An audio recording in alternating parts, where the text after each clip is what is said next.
Welcome to your deep dive. Today, we're going way back to trace the evolution of the internet. Okay. We've got excerpts from Wikipedia's History of the Internet article, All right. and you're in for some surprises, trust me. We're going to uncover how this thing that we use every day Yeah. went from a spark of an idea to a global phenomenon. Yeah, it's easy to think the internet just kind of magically appeared, Right. but its origins are actually way older than most people realize. Exactly. It's wild to think something like the electrical telegraph from the 1800s is part of the internet's family tree. Like, what's the connection there? Well, the telegraph was the first fully digital communication system, sending messages across long distances using electromagnetic signals. Right. It was the first time information could travel that fast, and that really set the stage for everything that followed. So like a great-great-grandparent of the internet. Precisely. And there were other ancestors too, like radio telegraphy sending messages wirelessly and telex in the 1930s. Oh, Kind of like an early super limited email system. All of these kind of pointed toward this need to connect people and information more efficiently. yeah. Then in the late 1950s, computers and modems came along. Right. Was that the real turning point? That was a huge leap forward.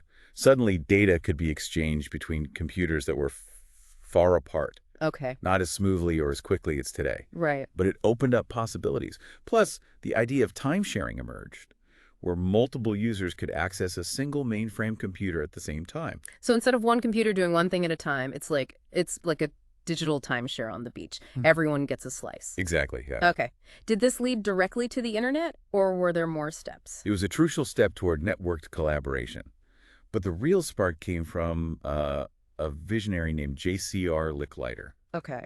In 1960, he wrote a paper describing a globally interconnected network of computers where everyone can share resources. Wow. He called it man-computer symbiosis. He basically predicted the internet decades before it happened.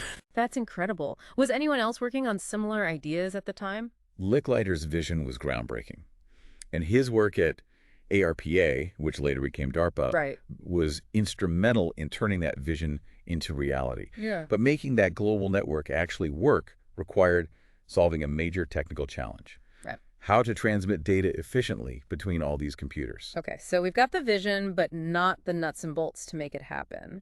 What was the missing piece? The missing piece was packet switching. Okay. The existing telephone system used circuit switching, Yeah. which was like having a dedicated phone line open, even if you were just saying, hello. Hmm. It was inefficient for computers, Hmm. especially if some were faster than others. Right, right. I can see how that would cause digital traffic jams. So how did packet switching solve this? Imagine instead of sending a whole message at once, you break it down into smaller packets, each with its own address label. Okay. These packets can travel independently across the network and get reassembled at the destination. So like sending a letter by cutting it up and mailing each sentence separately, and they all magically end up back in order on the other side. A great analogy. It was brilliant for a couple of reasons. Yeah. First, it made way better use of the available bandwidth, Mm. so no more digital gridlock. Second, it allowed computers with different speeds to communicate smoothly. Sounds revolutionary. Who came up with this game-changing idea? Well, it's actually a story of multiple minds working in parallel. Interesting. Paul Barron at RAND Corporation in the early 1960s was looking for ways to build a communication system that could survive a nuclear attack. Wow. He envisioned a decentralized network using these message blocks, which we now call packets. So Cold War anxieties inadvertently pushed us toward a more robust and efficient way to share information. Exactly. Around the same time, Donald Davies at the National Physical Laboratory in the UK Okay. independently developed the concept of packet switching specifically for computer networks. He even built the first operational packet switch network, the NPL network, in 1969. Okay, so we've got these parallel tracks, Barron driven by the Cold War, and Davies focused on computer networking.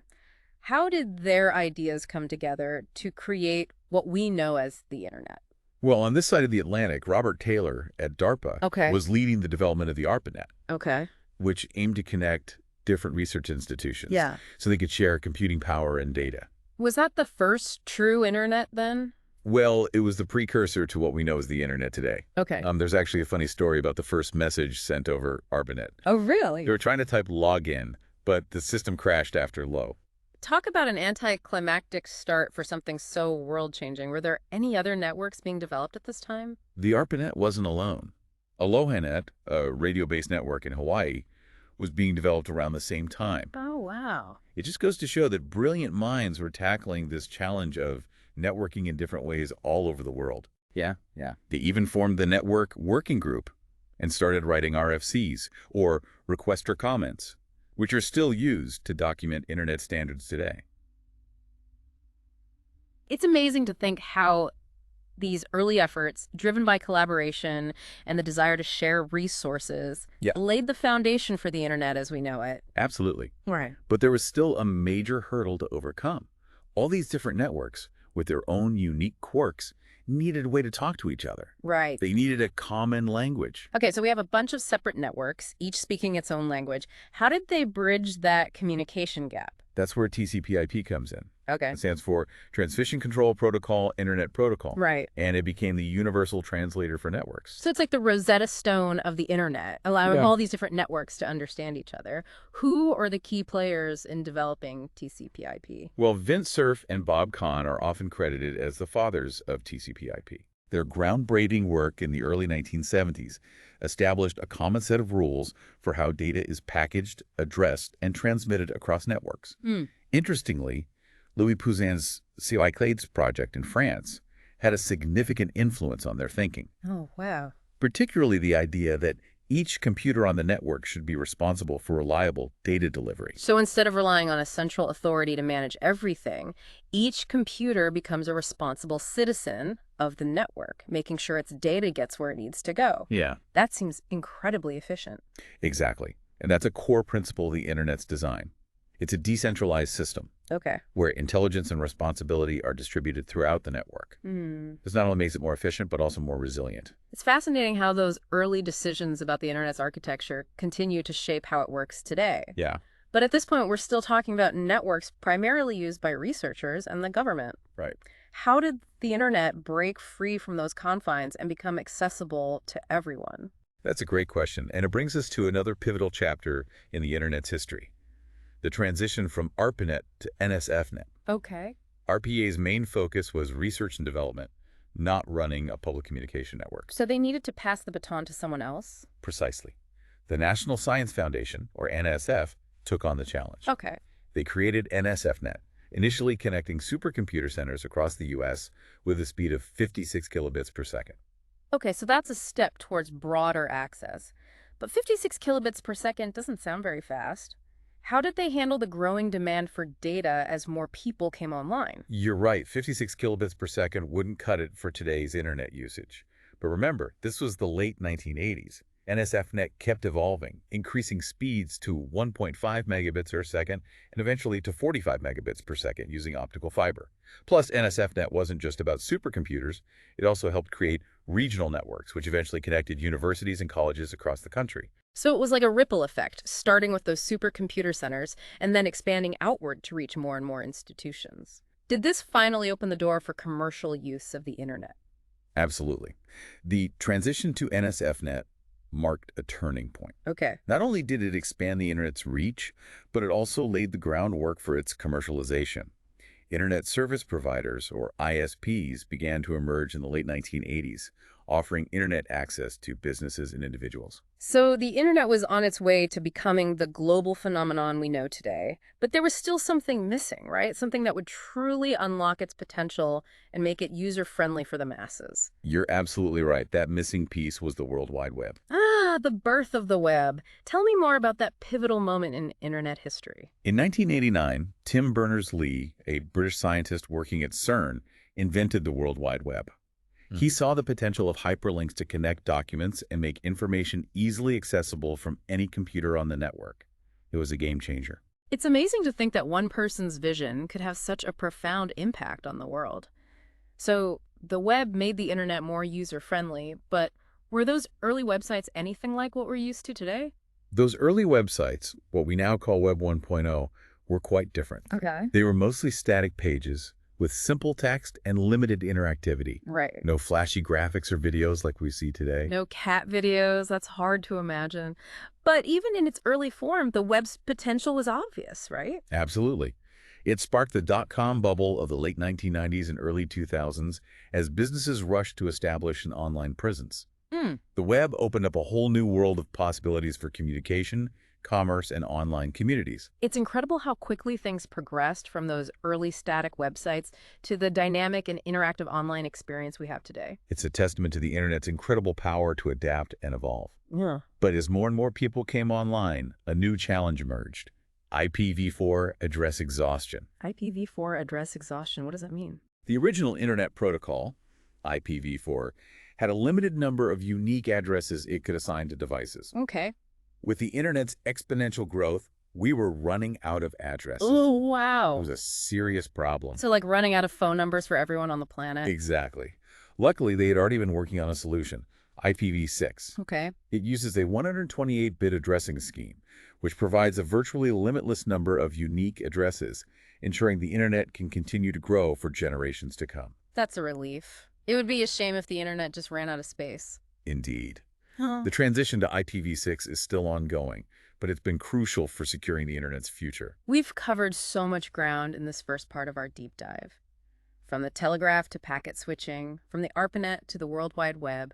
It's amazing to see how all these pieces came together to create the internet we know today. It's a truly remarkable story, and it's just the beginning. In Part 2, we'll explore the rise of Web 2.0, the mobile revolution, and some of the key issues surrounding Internet governance. Last time, we left off with the birth of the World Wide Web Right. and the looming issue of IPv4 address exhaustion. Yeah, we were just starting to explore how the Internet transformed from a relatively static platform Right. to the dynamic and interactive space we know today. You mentioned Web 2.0. Yeah, What exactly does that refer to? Is it like a software update for the internet? it's not a specific technical upgrade, but rather a shift in how websites are built and used. Okay. It's less about static pages and more about user-generated content, interactivity, and online communities. So instead of just reading information online, Right. we're creating and sharing it ourselves. Exactly. Think about platforms like YouTube, Twitter, Facebook, and Reddit. Right. They're all built on the idea of users actively participating,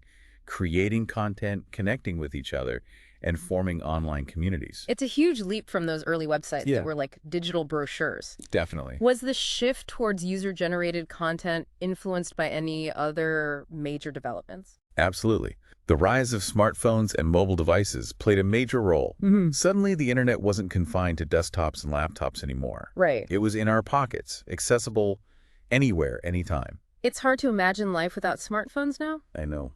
They've become our primary tools for communication, information, and even entertainment. And this mobile revolution further fueled the growth of Web 2.0. Okay. Social media platforms, in particular, exploded in popularity on mobile devices, blurring the lines between our online and offline lives. It's like the internet became an extension of ourselves. Yeah. Did this rapid shift to mobile create any challenges for website developers? Of course, Yeah. websites had to be redesigned for smaller screens and touch interfaces. New technologies like responsive web design emerged to create websites that adapt seamlessly to different devices. So the internet was evolving on multiple fronts. How it's built, how we access it, and Ah. how we use it. What about the underlying infrastructure, the internet's physical backbone? Yeah. Could it keep up with all this growth? Remember those optical networking systems we talked about earlier? Oh, Using fiber optic cables and lasers to transmit data at incredible speeds. Right, the technology that supercharged data transmission. Exactly. Those systems played a critical role in handling the massive amounts of data generated by all these new users, websites, and online services. So as the internet became more integrated into our lives, Yep. it also became more complex. This brings up a question I've always wondered about. Who's actually in charge of this vast global network? That's a great question, Yeah. and one that has been debated for decades. Yeah. The internet was designed to be decentralized, with no single entity in control. So there's no internet headquarters somewhere calling the shots. Not exactly. Yeah. But there are organizations that play a role in internet governance, Okay. albeit in a limited capacity. For example, the Internet Assigned Numbers Authority, or INA, Right. oversees the allocation of technical identifiers, like IP addresses. And the Internet Corporation for Assigned Names and Numbers, or ICANN, manages the domain name system, right? That's right. They make sure there's only one google.com or wikipedia.org. Precisely. ICANN ensures that domain names are unique Okay. and that the system for translating those names into IP addresses runs smoothly. But I've heard these organizations have faced criticism. Yeah. What are some of the concerns about how the internet is governed? Some people argue that these organizations aren't accountable enough Okay. and that their decision-making processes lack transparency. The Internet's governance structure has Yeah. been an ongoing discussion, especially as it's become so intertwined with global politics and commerce. And then there's the whole issue of net neutrality. Yeah. What exactly is net neutrality and why is it such a hot topic? Net neutrality is the principle that Internet service providers should treat all data on the Internet equally, without favoring or blocking particular websites or services. So it's like ensuring a level playing field online, Yeah. so everyone has equal access to information and opportunities. Exactly. Proponents of net neutrality argue that it's essential for maintaining an open and innovative Internet. But haven't there been arguments against net neutrality as well? Yes, some argue that strict net neutrality rules stifle innovation and discourage investment in Internet infrastructure. Hmm. They believe that allowing ISPs more flexibility would lead to faster Internet speeds and better services. It sounds like a very complex issue with strong opinions on both sides. It definitely is. The debate over net neutrality highlights just how difficult it is to govern a decentralized network like the Internet, where Right. power is distributed, and there's no single authority to make decisions. It's a constant balancing act. So the internet's governance is constantly evolving, shaped by technology, social trends, and political pressure. Absolutely. As the Internet continues to grow and evolve, Yeah. these debates and discussions will continue, shaping the future of this remarkable technology that's become so integral to our lives. We've journeyed from the internet's humble beginnings, to the rise of Web 2.0 and the mobile revolution. It's fascinating to see how technology has continuously pushed boundaries, connecting people and ideas in ways we couldn't have imagined just a few decades ago. Yeah. And as we move deeper into the 21st century, the Internet's influence on our lives just keeps expanding, Mhm. particularly, with the mobile revolution in full swing. You're right. Smartphones are everywhere now. Yeah. It feels like they've fundamentally changed how we consume information and interact with the world. Think about it. We're constantly connected, Yeah. accessing news, social media, entertainment, even work, Yeah. all from the palm of our hands. Yeah. It's like having this portal to endless information and connection right there in our pockets. It's true. It's hard to remember what life was like before smartphones. But has this constant connectivity had any downsides? That's an important point. While the Internet has opened up these incredible opportunities for learning and connecting, it's also created a constant stream of distractions and potential for information overload. So it's a double-edged sword. We have access to more information than ever before, but it's also harder to filter out the noise and find what's truly valuable. It's up to us, as users to kind of navigate this digital landscape responsibly Right. and find a healthy balance. We need to be mindful of how we spend our time online Yeah. and be proactive about cultivating, good digital habits. That's great advice. As we've been discussing the evolution of the internet, we've touched on how it's impacted communication, research, and even the way businesses operate.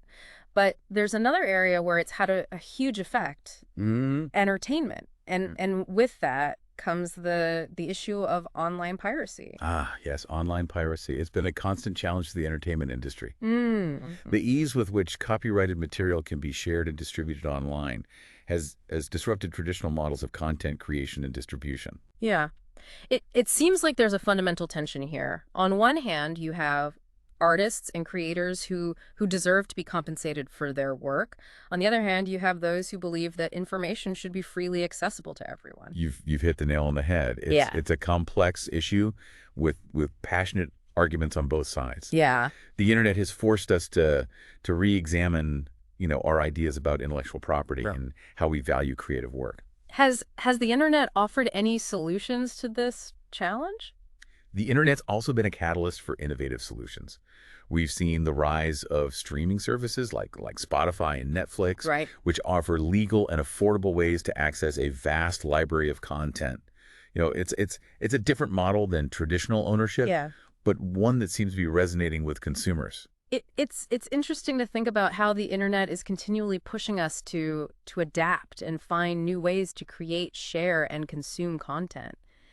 As we wrap up this deep dive, I'm I'm struck by how far we've come since those early days of the telegraph and packet switching. It's been an incredible journey, and Hmm. it highlights how human ingenuity paired with this desire to connect and share information can lead to truly transformative innovations. So, what are some of the key takeaways from our exploration of the internet's history? Well, first and foremost, the internet's story is a testament to collaboration. Right. It wouldn't exist without, the countless individuals who shared a vision of a connected world Mm. and worked tirelessly to make it a reality. It's a global effort that has spanned decades Yeah, and involved brilliant minds from all over the world. absolutely. And it's a story that's still being written. Yeah. The internet is constantly evolving, Right. shaped by technological advancements, changing social trends, Right. and new economic realities. Well, we've seen how the internet has transformed from a specialized network for research to a global platform woven into the fabric of our daily And lives. this transformation has brought, both incredible opportunities and complex challenges. Yeah. We've talked about the mobile revolution, information overload, online piracy, Yeah. and the ongoing debate over internet governance. It's clear that the internet's impact on our world is profound and multifaceted. As we conclude this deep dive, I'm left with a sense of wonder and a bit of cautious optimism. Mhm. What what does the future hold for the internet? What new challenges and opportunities will emerge as this technology continues to evolve? Those are great questions to ponder. The internet's history provides a valuable roadmap, Yeah. but the next chapter is still being written. Right. It will be shaped by our choices, our innovations, Yeah. and our collective vision for a connected future. Thank you for joining us on this deep dive into the history of the internet. We hope you've gained a new appreciation for this complex and ever evolving technology that has so profoundly shaped our world.